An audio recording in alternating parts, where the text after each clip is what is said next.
Hello, my name is Nils Wetterholm, and you're watching the Permanent Ring Press. Hi everyone, it's Chloe with the Permanent Rain Press, and today I'm happy to be joined by Nils Wetterholm. How are you? I'm good, how are you? I'm doing good, thank you, and I'm really excited to be chatting with you about a lot of different projects you've been working on. But before we get into that, let's cycle back because you received a scholarship for theater and performing arts. So tell me a bit about your studies and how old were you when you knew you wanted to pursue a career in the arts? It was a long time ago that I was 7 years old, I think, and I started going to theater school. Like after school, real school, I went to theater school like once a week, and with my friends. And then I just I wanted to be with my friends, and they were there, so I just went there. And I wasn't that into like sports or anything, so theater became my thing, my activity. And then like all my friends quit, but I just kept going because I thought it was fun still. And then like in high school or something, like year 10 in school here in Sweden, I started a theater like school, or a school with theater orientation, gymnasiet it's called. And then I realized like year 2, I think, that I've been doing this for a while now. Almost 10 years. I still think it's fun, so I should probably go for it. I never really like dreamt of being an actor, but I realized like I don't know what else to do. So yeah, and then after high school, I went to like the University of Performing Arts, and then since 2018, I've been like working as a professional actor. So yeah, I mean that's my story, I guess. I think it's nice to look back and then think of it like, oh, I joined it because my friends were doing it. But I think the most important part is having fun. Like you mentioned, it's fun for you, so why not continue doing it? Yeah, exactly. Yeah. So tell me a bit about Lidingö Fria Theater and your work with them. Like how important are collectives like these to grow and support the local art scene? Yeah, I just like recently joined that group, but it was one of my closest friends that I also went to school with. He's also an actor. He like started that group a few years back, and they've made a couple of shows together.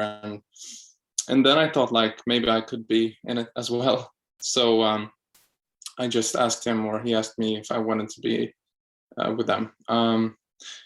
And yeah, I think it's very important because Lidingö, which is the area that the theater is from, is like an island outside Stockholm, like a big island, and it's a very rich island. Very many rich people live there, but they still don't have any place for culture or something like that. It's poor with culture. So I mean, in that way, it's very important that they have that, that we can create a place where people can go and watch theater. All the communities, all societies need some kind of culture exchange, or something like that, to, I don't know, learn stuff. And art is in that way very developing, or creates a society. Sounds very, pretentious, but yeah. No, for sure. I completely get it. And like it all needs to start somewhere, right? Like a hub for creatives. And we'll give your friend a shout out. Their name is Adrian Nordin.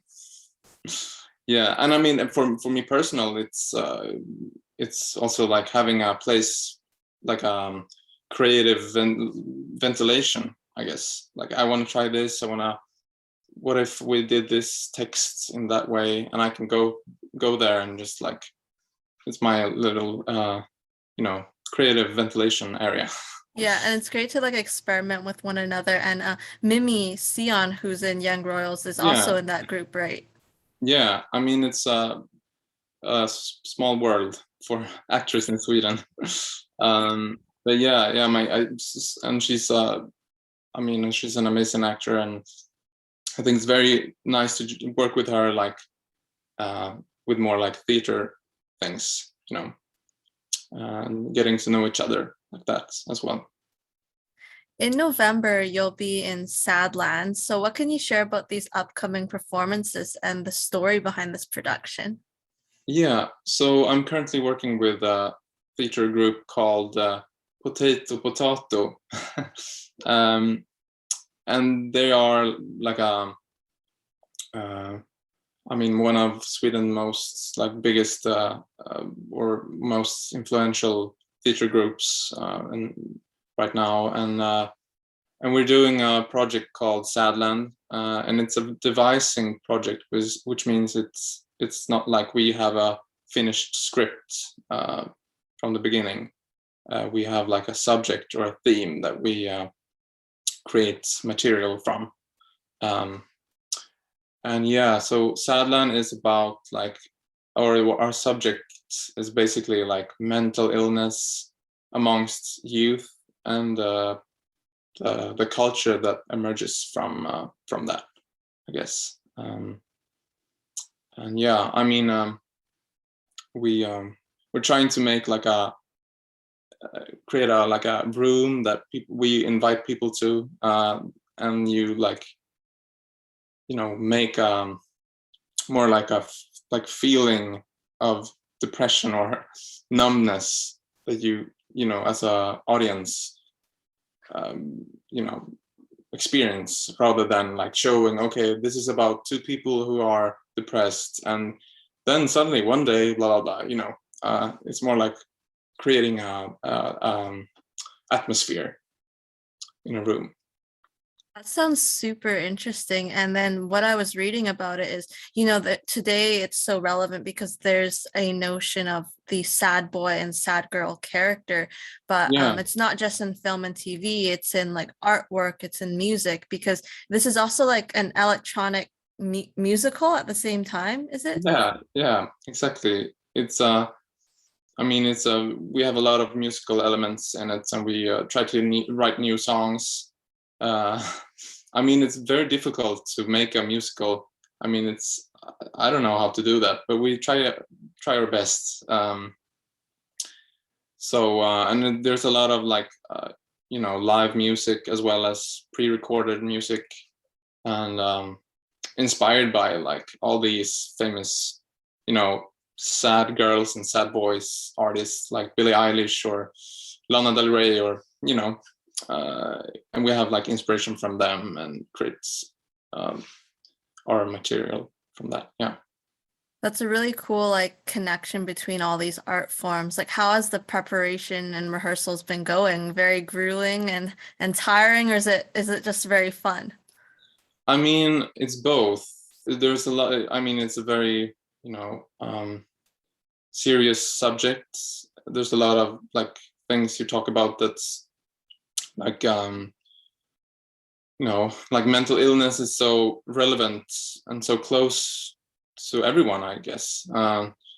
And so we've been doing a lot of research, reading a lot, having a lot of discussions, and like our like main, I guess, what's it called, like this is what we want to say with this like message show. Kind of. Yeah, message, yeah, is like, so the world is sick, it's not us. Like that's the main sentence, I guess, the main message. And it's interesting because here in Sweden, I guess I believe that we have like an weird way of looking at us as a people. Like I think like everyone thinks that Sweden is so a happy country with people who like are living their lives, and in some ways that's correct, but Sweden is also like one in the new statistics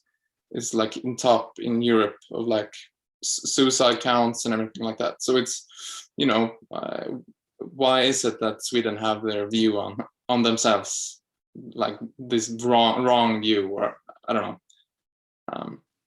if that makes sense. No, I think it does. It's like keeping it honest, right? Like the point is to be raw and candid. And I hope people check it out. You have a bunch of dates and you'll be in 2 different cities as well, Yeah, right? yeah, exactly. Yeah, I hope I don't know what the show is, going right now. It's a few weeks left of rehearsals, but you never know what's going to happen in a devising project. It's very, exciting.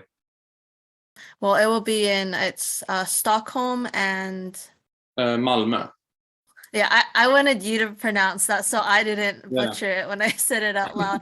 But we'll also leave like the links below for where you can buy tickets if you're in Sweden. Now, let's talk about Young Royals and your character, Vincent. We don't know too much about him. He is a third year. He's of noble birth because he's a member of the Brotherhood of the Society. So what can you share about him, and was there anywhere that you drew inspiration from? Uh, yeah, I mean, it's a long time ago now, like going back, like how did I like come up with him? But I mean, I am the first thing that I wanted to like explore was that he was like a guy who loves to like mess with people, like not necessarily in a mean way, but like he likes to shake things up. um, and then like, I mean, he comes from a very rich family, and I would say like he's so rich that he's basically like untouchable. He can do whatever he wants basically, and there will be no consequences, or at least like consequences that affects him for life. And then like, I don't know, it's also difficult to create a character. I always go to people I've met, and like maybe sometimes my own like personal qualities, and just trying to write like a story behind him. I mean, one of my notes that I had in my I made like a document with notes of like who is Vincent. And one of his main goals was to go to Burning Man festival. Do you know the and that, I think that detail was important for me. I don't know why, but yeah. And it's always like just trying to imitate people. That's I don't usually do that, so I just trying to create character based on like small things. uh, you know I think that that's such an interesting take because, as you mentioned, like as a supporting character, you're not given a whole rich backstory. So it's kind of also up to you to fill in those blanks. And it's neat that you kind of wrote down notes of what you kind of want it to be portrayed through his actions and like character, his line delivery. He has a yeah. medical certificate, so we know he takes prescription medication. Do you know what that's for? Like, is it for ADHD? Yeah, it is. And it wasn't like important for the like script or anything, but it was important for me to know, kind of, even though it's not going to be said out loud or like people know it is that diagnosis. But yeah, it's HDHD, ADHD. Yeah. I think it would be interesting to explore that further. I'll talk about that in just a bit, but with Vincent, he spends a lot of time with both Nils and August, August being another member of the society. And it seems like Vincent is someone that he really trusts and confides in. So did you find those dynamics like interesting for your characters? And did you spend additional time with Samuel and Malte to kind of build that relationship? Yeah, I remember like when I know when I got to know who was going to play August, I reached out to him and like, okay, can we do you want to grab a beer or something? So me and Samuel and Malte had a beer like a week before shooting, I think. So we are like close to shooting.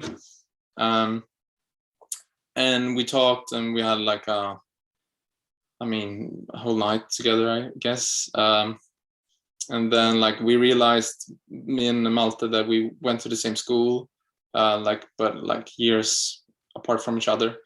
And that was, just finding out that you have common friends and common interests and everything like that. And I think if you're gonna work with someone, I usually want to like get to know that person before. So all the like social challenging things you can just put it away when you're going to work. That's ideal to know someone before you start working with them. But then like during shooting, like Malte is such a nice guy. He's so funny, and he's I'm so impressed by his portrayal of August, because he's so far from Malte himself. It's like a whole different person. And I actually like auditioned for August first, and also for Erik, I think. So that's always weird to see someone else do that part that you were like trying to get, and then he nailed it. So yeah. I love that you were still able to be a part of the show despite like auditioning, because I think that there was other I forgot, someone else might have, it was auditioned for August or maybe it was Malte who said he auditioned for another part as well. I can't quite remember. Yeah, Yeah. but it's nice to kind of, I feel like everything kind of fell into place really well with the final kind of casting decisions and everything. Obviously, I love, before we go further, I will note that we are discussing spoilers, so please make sure you are all caught up on episodes 1 through 6 on Netflix before continuing. But what was your personal favorite scene to be a part of? Oh, that's difficult question.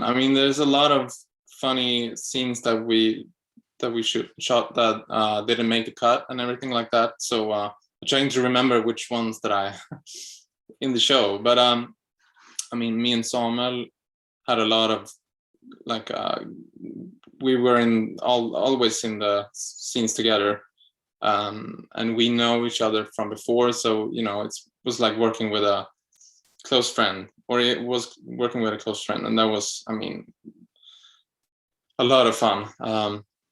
But one scene that I comes up to mind was like there's like the day after the party with the society club, and like we're walking down a hill, and like Wilhelm and Simon is looking at each other, and I'm just walking with August. And like in the script, I had no lines. I had no like anything, like any lines at all. And then, as you may know, like there was a lot of improvisation during shooting. So suddenly I had like a few lines. Like I was not like ready for that, but suddenly I had lines.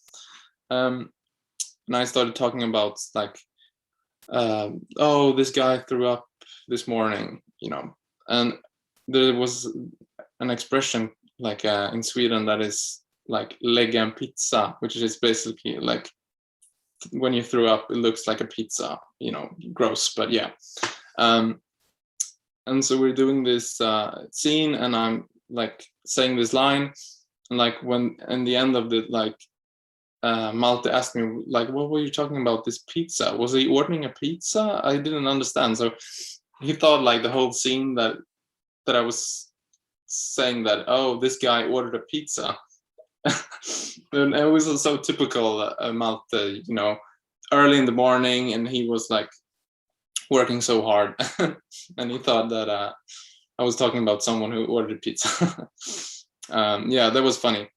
I love that there's that improv in there, and then like you can kind of look back and laugh at these moments because you have been working long days, and it felt very then in character then because it had been after like a long night of kind of Yeah, having yeah, I fun did. and stuff like that. Yeah. So I wanted to talk about a couple more scenes, Wilhelm's initiation into the society, because we spoke with Fabian, who stars as Henry, and he said a lot of that going around the table playing the dice game was improv as well. So what do you remember from filming that scene? I remember, like, yeah, it was, improvisation all the way. And I was a bit like, it's always, it's very hard to like improvise on set. You don't really know what's gonna be in, so you just try to do your best. But I remember like we were like taking these pills, and they were like, not real pills, but they were just like, I don't know what it was really, but we had to swallow pills. Like I think I swallowed like 10 pills, and that it's hard. I mean, it's difficult, and we just kept on going, and I said like weird stuff, just trying to be weird, and yeah. And I mean, Fabian, he's so funny. He's like the little kid in the crowd, Um, but yeah, it was a fun scene, very intense. Yeah. Yeah. And then tell me about the scene where Wilhelm confronts August and basically tells everyone that August has financial difficulties and that they are letting Alexander take the fall. What was it like watching that exchange between Edvin and Malte? Yeah, that was very interesting. I mean, when I first read like the first version of that scene, I think me and uh, the directors were talking about that maybe Vincent knew about this like before. Um, like it was not like a thing in the script, but like how do I react to this? Because maybe I know, like maybe my parents know August parents, and they tell me, I don't know, secret stuff. But yeah, that was, I mean, both. It's always, one of the most difficult things with acting is like when you're supposed to like do nothing, just like look at someone or something, not say anything, not do anything, just look and like be in the room. That maybe sound weird, but that's like some of the like hardest parts of acting. But I mean, both like Edvin and Malte were such like a concentrated, and we had like a lot of fun, like between takes, and just like, as always, you just joke around, and then suddenly, okay, now it's time, um but yeah, I don't remember really what the question was from beginning, but like I mean, that was my memory from that scene as well. Yeah. Yeah. I think that like what you say is true sometimes because as someone who doesn't have any lines, you don't want to overreact, right? And then you don't want No. to kind of underreact to what's going on around you.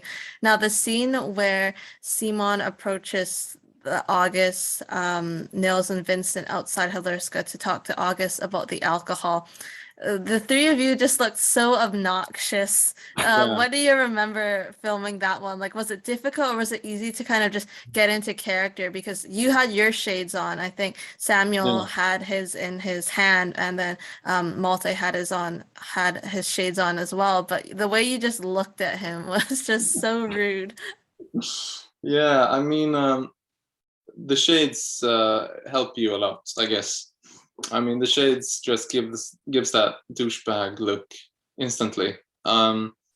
So yeah, and I remember that was like one of the first scenes that we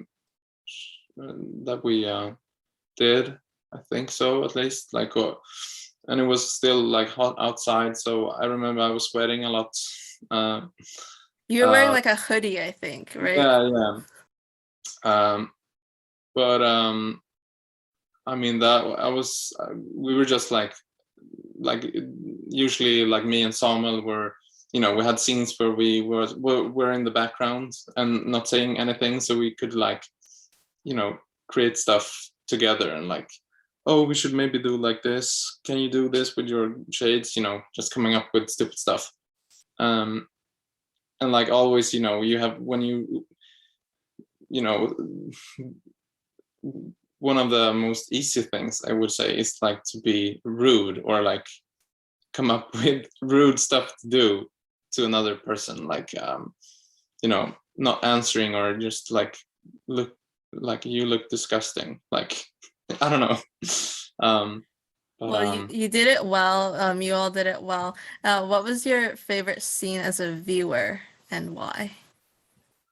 um oh, there's a lot of good scenes. I mean, the, yeah, one of my like favorite scenes is probably the one where Wilhelm and August is like outside the society, I think, and like peeing and talking, and they start talking about Erik, and then August talks about his dad, and the whole part when they like start screaming, and I thought that was very like nice moment for them, like a nice moment also for the character August, which I think is probably my favorite character. Like that gave him like some moment with Wilhelm, like a nice moment that I thought was very needed for that character and for them both. I mean, and also like when I heard that that scene was improvised, I thought it was, you know, wow, this is really good. So I like that one. Yeah, that was such a nice like release for those characters, and especially because they aren't really all that honest with one another. So yeah, I think Malte said that that was his favorite scene to be a part of in season one as well. Now, congratulations on the season two renewal. What were your thoughts when you first heard the news? Like, was it a surprise or was it more of just like a waiting game? Uh, yeah, I mean, it was a waiting game in that way that like I knew that it was going to be announced like maybe 1 week before the announcement. But yeah, I mean, because of all the response and everything, I mean, I was like, okay, they have to make a season two. But yeah, I was still very happy and very glad that like the show keeps on going. But I mean, I can't really confirm that I'm in season two. I mean, it's, you know, you It's never all up know. to the writers and Yeah, everything. Yeah. but I mean, obviously, I hope so. I mean, Um, we are hoping they go back to Halerska. So many of these students are there. That being said, like, have you thought in the back of your mind, like, if you were to return, what you might like to see or explore from Vincent, and then any of the other characters and storylines that's been going on? yeah, I mean, uh, I think like there's a lot of like story wise things you wanna know more about. Of course, like this love story. I mean, it's so frustrating. You just want to know what's gonna happen with them, and I mean that's obvious, of course. And also like Sarah and Felice, that their relationship and everything with, you know, there's so many characters, so many like storylines that I just want to know what's going to happen with them. And also like the thing with August, like what happens now, does he who's the new, like, because I mean he's the leader of the school, I guess, in some ways. And now does he like, who's the new leader, you know, the king has fallen, who's the new one? And maybe, I mean, maybe that's Vincent, you never know.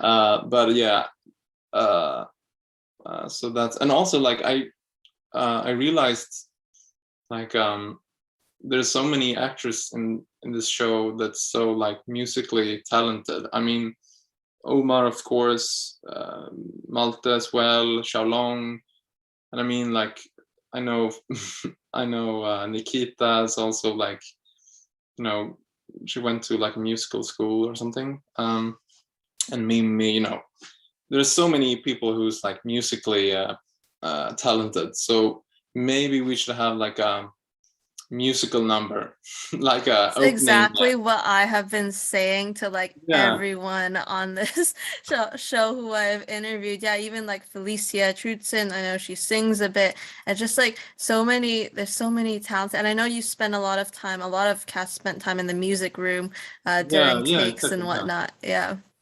So I mean, I would love to see like a big opening musical number with, like, you know, kind of like Seasons of Love style, you know.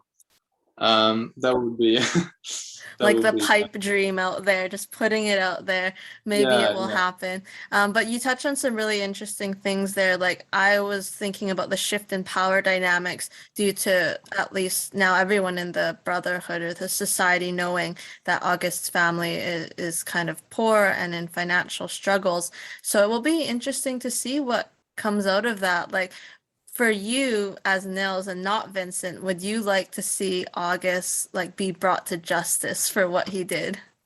Yeah, I mean, I guess you really want that, but also like, you know, I'm the guy who likes the villains in movies and shows, so I also like, I hope he gets away in some ways, you know. uh, but yeah, it was, I mean, you feel it in whole your body that you want to, like, oh my god, so can someone crush this man's face, you know. uh, Yeah, uh, for sure. But like as you mentioned, the kind of getaway guy is interesting, and we kind of see him get away at least for the time being, as it's kind of been covered up by the royal family.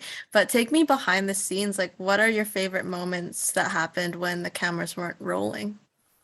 uh, I mean, a lot of things happened, a lot of, you know, silly things, and one thing that was like before shooting, like probably like 2 weeks before shooting, that was, I mean, me and Samuel, we like knew each other a bit before, so we decided to, like, oh, we can help each other out with our like parts, and then we decided to like we should have a day when we are like our characters in like uh, in Stockholm, just walk around and like be our characters. Um, and so we decided, like, okay, so we will meet up at this time at this place, and then we will be Vincent and Nils for the rest of the day. So we met up, and then we just like started strolling around. I think we went to a cafe, and I ordered like a weird soda, you know, just, it was very like weird hours of just messing around doing stupid stuff. um and I think we went to a museum, and we started yelling at strangers, you know, just doing weird stuff. And if people knew that was going to happen, you know, like, okay, so Vincent and Nils are going to be in town today, you know, that would be a funny I don't know thing. But yeah, that was and I remember, like, we told like someone, yeah, so we did this like in the beginning of shooting, and they were like, what, why? But yeah, that was fun. It was a fun experience. So did you order like the most pretentious like soda on the menu, like something kind of far away from what you would regularly order? Yeah, I mean, I had like and also like I decided that Vincent didn't like coffee, or tea or anything. Like, he only drinks soda, and uh, so I think that was the thing. And I also, like, you know, you're just trying to create like personal qualities and like stuff when you do something like that. So yeah, I mean, Vincent doesn't like coffee or tea, so when he goes to a cafe, he wants to drink a soda. Yeah. So yelling at strangers, hopefully they weren't too scared off by you Oh guys. no, like yeah, I would never like do something like, something to be mean or something. But it was like, we were walking in a big park, and then I think Okay, so you were someone. more so yelling at air, but getting into character at the same time. Yeah, exactly. Yeah. Um, and I think we started talking about like, oh, we should go to my dad's cabin in Switzerland this winter. We can go skiing. Yeah, I would talk to him. Yeah, creating storylines. I have never done that before, like with other characters or jobs that I've done. So this was like a test. Yeah. And it kind of worked. Have you done it for characters since then? Actually, before you answer that question, Yeah. because we'll talk about, I think, the next project in just a minute. But the fans of the show of Young Royals have been so kind and supportive. So, what have been some things that you have seen online, and what's that support meant to you? I mean, it means so much. I mean, it's overwhelming with all the support and all the, nice things everyone has been, sending. And I mean, I don't know. I'm probably not that good at like answering everything and like, but I read everything, um, and I've seen a lot of funny TikToks, like edits. With like me and Samuel. That's probably my favorite thing, like seeing edits with us.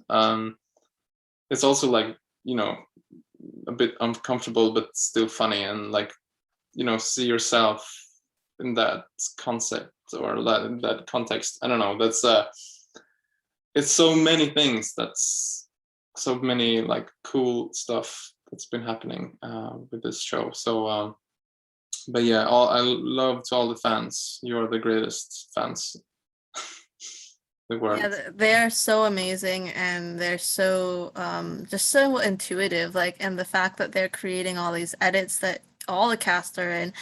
So I know that they can't wait for season two, as we cannot wait as well.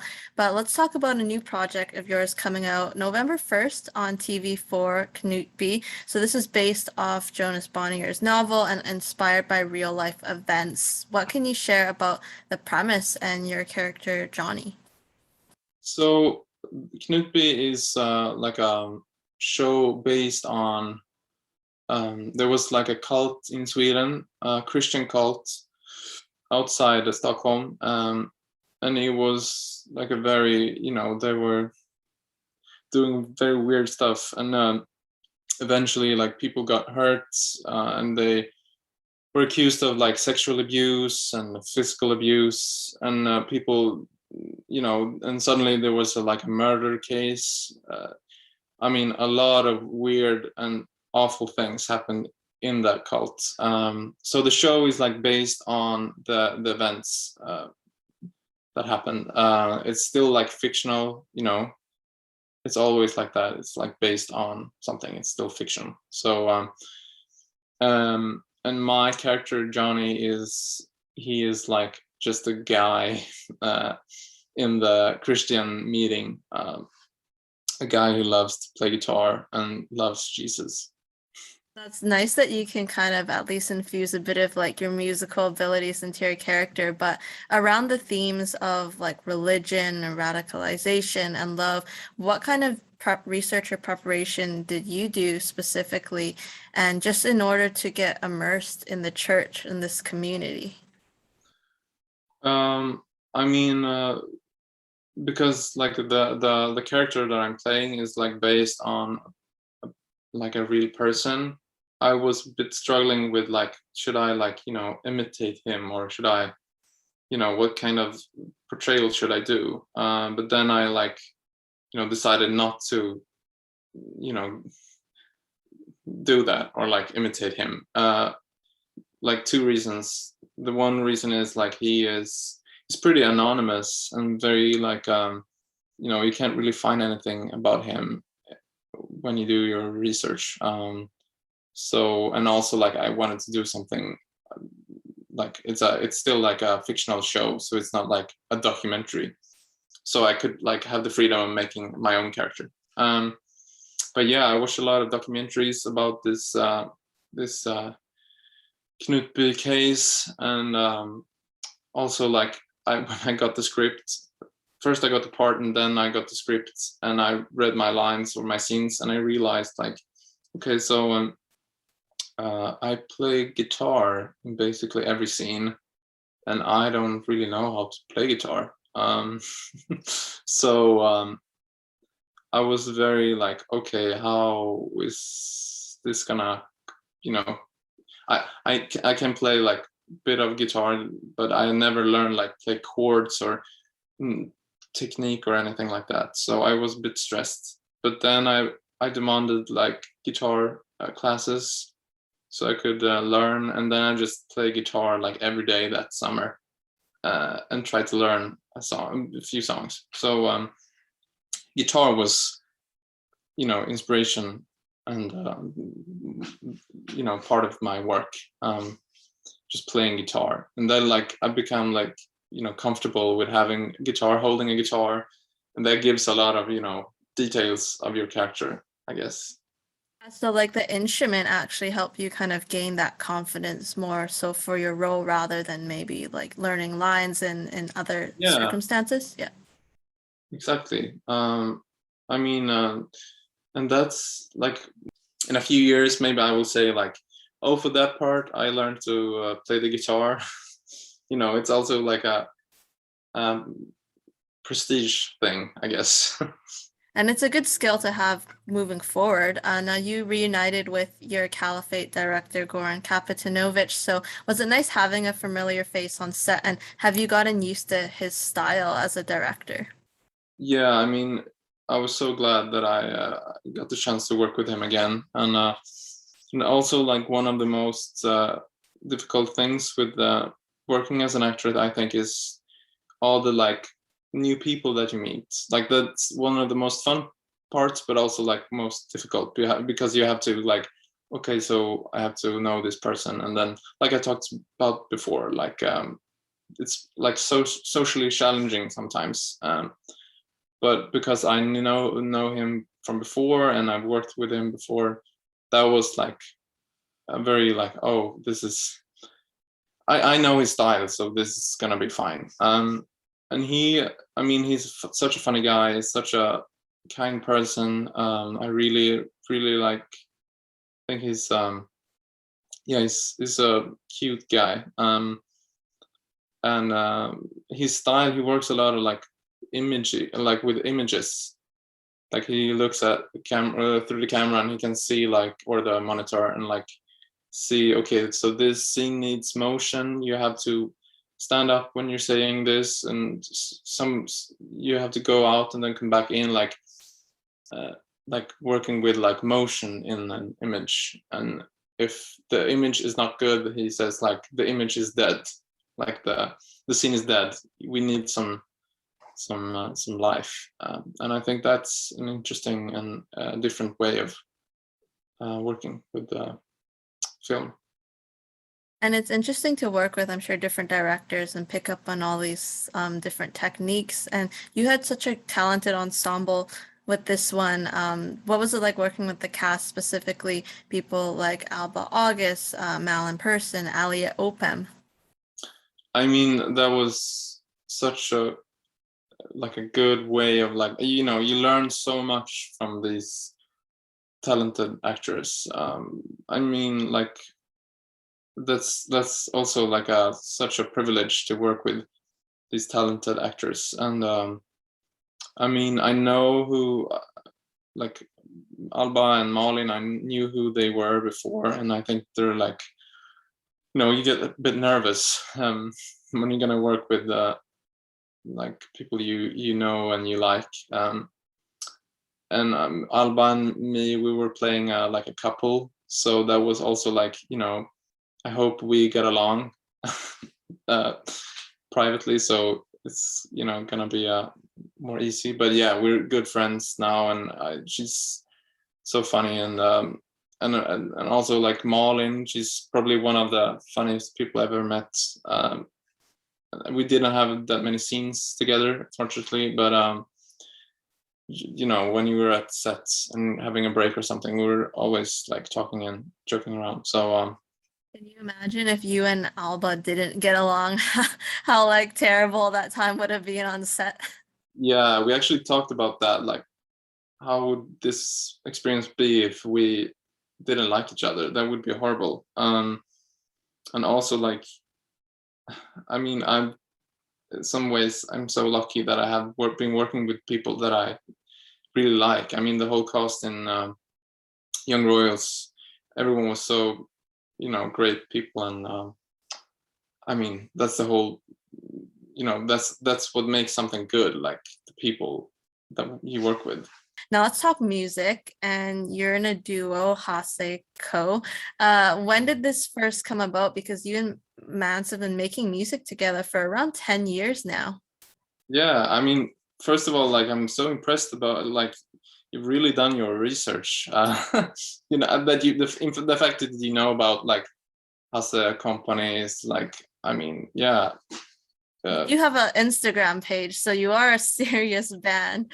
Yeah, yeah, of course. I mean, like we started making music. Yeah, it's actually this year. It's 10 years ago. Yeah, I mean, like I've never really like known how to play an instrument. So 10 years ago or something. But I've always like loved music.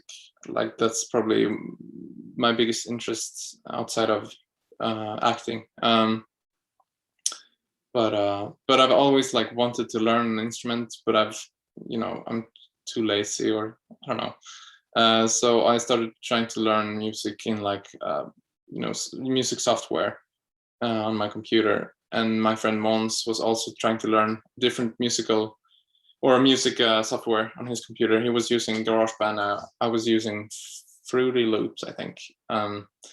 And we were just like making stupid joke songs in the beginning, and like, you know, trying to learn how you do music, how you make music. And then I think we made a song, and we were like, okay, so this sounds good.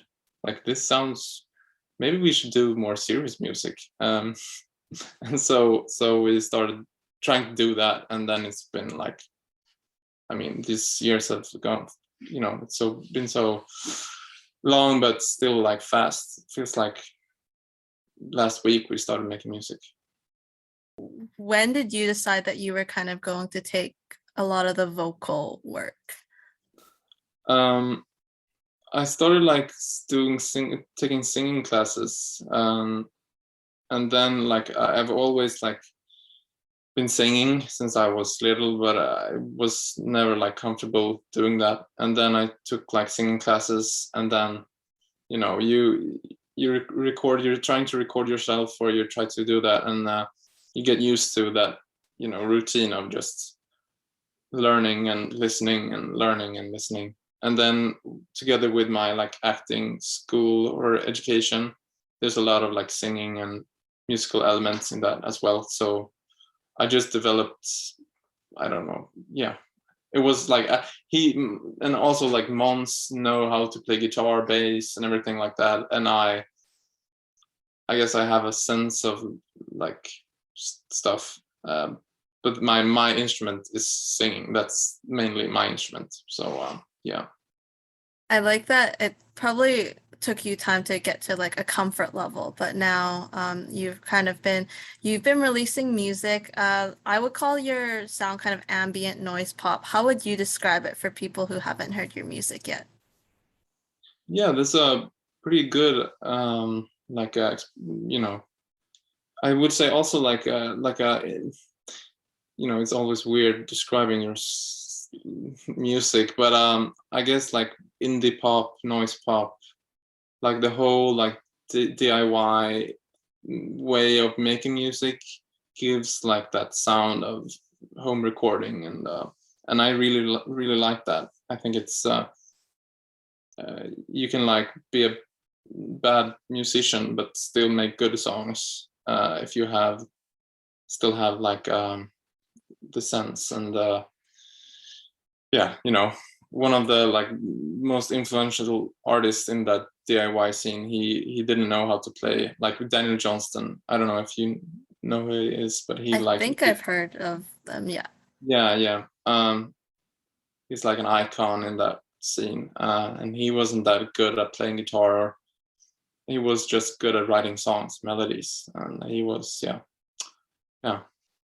So for you and Mons, take me through the creative process. Like, how do you start a song from like the lyrics, or what comes first between like adding the instruments and any kind of melodies? Like from the beginning, like when we started making music, as I was saying, like I tried to learn like Fruity Loops, and he started learning GarageBand. So he would like send me a song, and then I would like add drums on that song or add a melody or something. And I would send him a song, and he would add bass. You know, just we were never like sitting in a studio and like coming up with songs. We're like making them on like on separate ways. And then I moved to Luleå, like the northern part of Sweden. I studied there, and he moved to Malmö. So we're like 20 hours from each other. So we just kept on like having that process of me creating a song and he creating a song, and then merge them together. So it basically is like that still, even though we live in the same town and we see each other a lot. And the funny thing is, like, we try to like play our music live, or like planning to play live shows, but we don't really have a band yet. Like we need people to play in our band, and so like the process of that is going to be like building a band and then do like covers of our own songs, learn them from the other way around. So that's going to be interesting. It's interesting that it's like a back and forth collaborative process, even though like you guys have been doing this for 10 years, but if it works, it works, right? Yeah, I mean, so yeah, I guess so. Do you have a favorite song of yours that you've done? Oh, good question. Wow. I mean, one of my like top favorite songs, probably Motor Running. It's a song that came out like with our album, not our new album, but the album before. And we that was just a fun song to record, like fun melodies. And I used like an old synth a synthesizer that I had since I was a kid, like an old like it's not even real synthesizer, it's just like kids synthesizers, so it has a very different sound. And then we made a music video for the song, and that was also like a fun video. And yeah, it's probably one of my favorites, Motor Running. Yeah, I like Grocery Store. That one was off your newest album. So that was the noise of a flower. Have you been working on new music? Like, are you thinking you'll be releasing new music this year or maybe next year? Yeah, I mean, I'm glad you like Grocery Store. It's also one of my, it's a bit of a, like, it's not on instant hits or something. It's more like subtle song. Yeah, thank you. But yeah, we're always working on new music, I believe, like always creating new music. And right now we're actually like remastering or remixing an old album from 2017. And that would probably be released in December, I think. And that's kind of a way of like celebrating we're a band for 10 years. Yeah, like the 10-year anniversary thing. Yeah, exactly. Yeah. And are you hoping to do that? Like, are you actually working on putting together a band right now in order to play that live in December, hopefully? Yeah. I mean, I don't know if we're gonna be able to play a live show in December, but we're working on like creating a band, and like I think tomorrow we're gonna have our first rehearsals. not as a complete band, but those people who we've been they're up for playing right now. So yeah, and I mean that would be so fun to play a live show. We only played like 2 shows in all these years with different people. So yeah. It's a new experience, I'm sure. Like you did have an Instagram live. That one was acoustic. So I mean, you two could always just go acoustic if you wanted to as well. Yeah. I mean, a lot of songs are like created acoustically. So yeah, I mean that would be also nice thing to play acoustically or acoustic again. But I mean, and also, so we make the music for ourselves and for our friends mainly. But I mean, it's fun to talk about it because I mean, for me, it's a hobby and something I do when I have the time, like create music. But I'm like, I mean, it's just fun to talk about it, like in this form. Yeah. Well, that's like it all circles back to the important part is like having fun, and you don't want to lose that point, like making music for yourself and music that you like to make. We have one more question for your signature question. If you could be any ice cream flavor, which would you be and why? I would probably be pistachio flavor. I mean, I love pistachios. I think it's the best snack. And I love pistachio ice cream. So, and I also think it has a great color, like a fun color. So yeah, that would be my ice cream. I love that answer. Thank you so much, Nils, for taking the time to chat. Really appreciate it. Thank you for having me. A very nice experience. Make sure to catch Nils and Young Royals. Season 1 is out on Netflix. Knutby is out November 1st on TV4, and we will see you next time. Bye.